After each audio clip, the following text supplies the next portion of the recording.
दोस्तों, अगर आप वीडियो मिक्सिंग सीख कर नाम और पैसा कमाना चाहते हैं तो फिर ये चैनल आपके लिए ही है। नमस्कार दोस्तों, स्वागत है आप सभी लोगों का हमारे YouTube channel play edit solution में। इस चैनल पे मिलता है आपको सोल्यूशन के साथ साथ विश्वास भी। तो आशा करता हूँ कि आप सभी लोग अच्छे होंगे और मैं भी ठीक हूँ। दोस्तों, आपको वीडियो मिक्सिंग से संबंधित कोई भी प्रॉब्लम हो, वो प्रॉब्लम हार्डवेयर से संबंधित हो या फिर सॉफ्टवेयर से संबंधित, आप मुझे व्हाट्सएप या कॉल करिए और सोल्यूशन लीजिए बिल्कुल फ्री। प्ले एडिट सोल्यूशन के जितने भी श्रोतागण हैं जो इस समय मेरे इस वीडियो को देख रहे हैं, उन सभी लोगों को मैं दोबारा फिर से सादर नमस्कार करता हूं और एक जानकारी मैं आप लोगों के लिए लेकर के आया हूं फिर से इस वीडियो के माध्यम से कि आप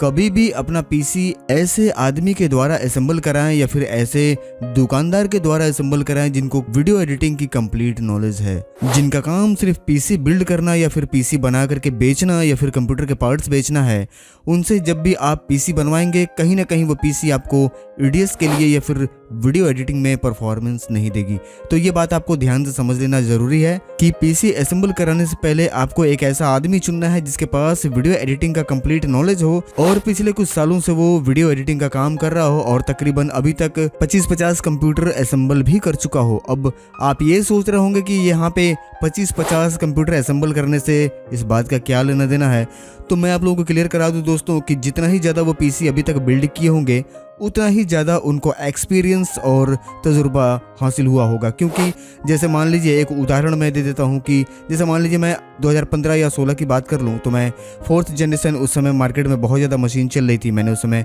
4th जनरेशन बहुत सारे पीसी बिल्ड किए हुए हैं, तो मुझे 4th जनरेशन की उस समय नॉलेज थी कि हाँ 4th जनरेशन में इस समय सबसे बढ़िया प्रोसेसर कौन सा है, कौन सा मदरबोर्ड, कौन सा रैम इस समय मैं लगाऊंगा तो पीसी बढ़िया काम करेगा। चलिए वहां से आगे बढ़ते हैं और बात कर लेते हैं 6th जनरेशन मशीन की, जो कि 4th जनरेशन के बाद आई थी। 4th जनरेशन के बाद मार्केट में 5th जनरेशन मशीन आई थी, पर कुछ खास अपनी पहचान नहीं बना पाई और आनन फानन में कंपनी ने फिर से 6th जनरेशन प्रोसेसर लॉन्च कर दिया था। तो ज़्यादातर लोग 5th जनरेशन मशीन ना लेकर के 6th जनरेशन मशीन की तरफ स्विच कर गए थे और 6th जनरेशन मशीन मार्केट में खूब धूम मचा करके बिका था। बताता चलो दोस्तों कि फिर वहाँ पे और सारे एक्सपीरियंस इकट्ठा हो गए मेरे पास कि अरे भाई, मैंने 4th जनरेशन में जो मशीन असेंबल करे हुए थे प्रोसेसर नंबर ये, तो 6th जनरेशन में भी मैं उसी क्लॉक स्पीड और उससे बेहतर अगर मैं कोर और थ्रेड वाले प्रोसेसर को यूज करता हूं तो शायद परफॉर्मेंस बेहतर देखने को मिले। तो उस समय भी मार्केट में कुछ ऐसे प्रोसेसर आए थे,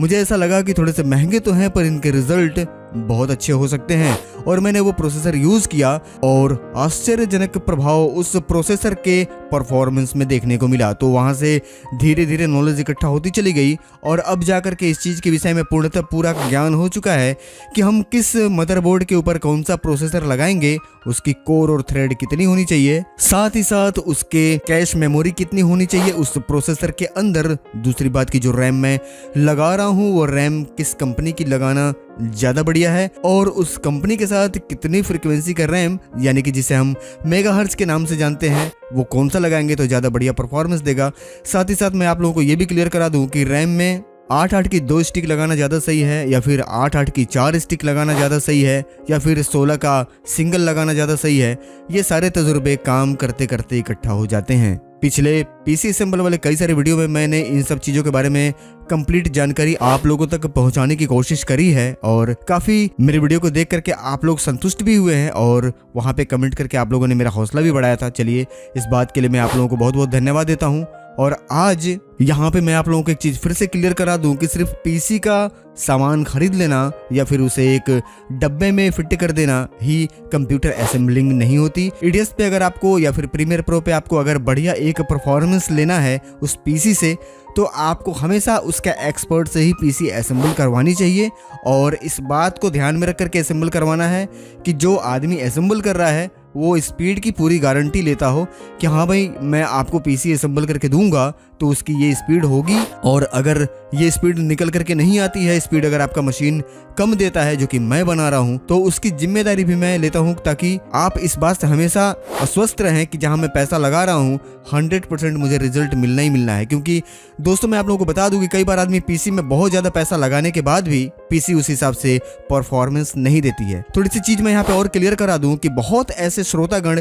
मेरी इस वीडियो को इस समय सुन रहे होंगे और अपने मन में इस बात को विचार करके देख लें कि एक आदमी आपके बगल में ही कहीं पे वीडियो एडिटिंग कर रहा है i7 पे, और जितना कैसेट दिन भर में वो बनाते हैं, यानी कि 1 घंटे का अगर वो रेंडर लगा रहे हैं, 10 से 12 मिनट के अंदर उनका अगर रेंडर निकल जाता है i7 में, तो आप भी देख लीजिए, आपने कोर i9 लगा रखा हुआ है और आपने 32 GB रैम लगा रखा हुआ है, एक बढ़िया ग्राफिक कार्ड भी आपने लगा रखी हुई है, और आप भी दिन भर में उतना ही कैसेट बना पाते हैं जितना कि एक i7 वाला आदमी बना रहा है। दूसरी चीज़ कि 1 घंटे का रेंडर जितना उनका टाइम लग रहा है मशीन में, यानी कि i7 वाले का, आप कोर i9 लगा करके भी उतना ही टाइम मशीन आपका ले रहा है। तो ये फॉल्ट कहाँ से हो जाती है, ये भी आपके लिए जानना बहुत ज़रूरी है कि क्या मैंने पैसा सारा गलत जगह पे लगा दिया, या फिर हमने प्रोसेसर या मदरबोर्ड गलत चुनाव कर लिया, या फिर रैम की गलती थी, मतलब किस वजह से जाकर के वो परफॉर्मेंस रुक रही है। यहाँ पे मैं एक चीज़ और भी क्लियर करा दूं कि कभी भी किसी भी कंप्यूटर में सारे के सारे पार्ट खराब नहीं होते हैं जिसकी वजह से परफॉर्मेंस गिरती है।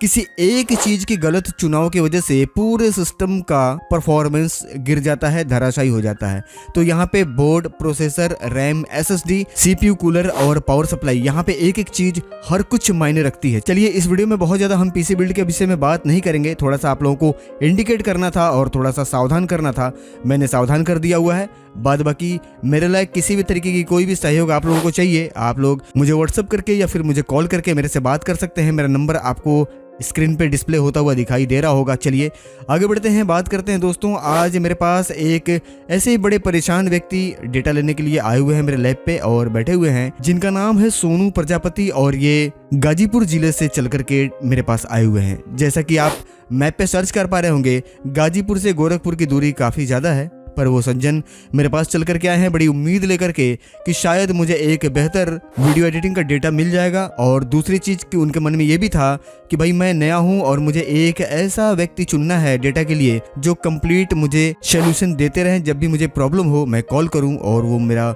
सहयोग करें। तो चलिए बुलाते हैं आपके सामने सोनू प्रजापति जी को और उनकी जुबानी हम उनसे उनकी बात को सुनते हैं। नमस्कार, प्रणाम। मैं सोनू प्रजापति गाजीपुर जिले से। हम लोग काफ़ी दिनों से वीडियो एडिटिंग का काम कर रहे थे। हम लोग को बहुत ज़्यादा समस्या आ रही थी। हमने यूट्यूब पे बहुत सारे चैनल सर्च किए, फिर उसमें प्ले एडिट सोल्यूशन का चैनल मिला, उसमें हमने सर का डिस्क्रिप्शन से नंबर निकाला उदय सर का, और इनको कॉल किया और इनसे बात हुई। सर बोले आप मतलब गोरखपुर में ऑफिस पड़ता है, तो हम लोग सर से बात करके गोरखपुर ऑफिस में आज हम लोग 4 लोग टोटली 4 लोग आए हैं, और 4 लोग 2 पीसी लेके आए हैं। और दोनों पीसी देखिए हम लोग का फॉर्मेट भी हो रहा है और डाटा भी कॉपी हो रहा है, और जो भी सॉफ्टवेयर में जानकारी थी वो सर ने हमने अच्छे से समझा दिया है कैसे कैसे काम करना है। पूरा टोटली हम लोग को जानकारी मिला यहाँ पे, जो भी हम संतुष्ट हैं। तो दोस्तों मेरा फाइनली डाटा कॉपी हो चुका है और मेरी पीसी दोनों रेडी हो चुकी है, और सारा डाटा हमने चेक भी कर लिया है, सब क्लियर है और कोई भी समस्या नहीं है हमको। जिन भाई बंधु को डाटा चाहिए तो यहाँ पे डाटा इंटरनेशनल आके करवा भी सकते हैं, या तो कोरियर भी से भी ले सकते हैं, सब सारी सुविधा उपलब्ध है यहाँ पे। और इनकी सर्विस हमें बहुत अच्छी लगी। बाकी इनका ऑनलाइन और ऑफलाइन दोनों सर्विस अच्छा है, और जिन भाई को भी चाहिए आके ले सकते हैं। दोस्तों हम लोग अब चलते हैं, हमारा CPU सब रेडी हो गया है, हम लोग घर चलते हैं।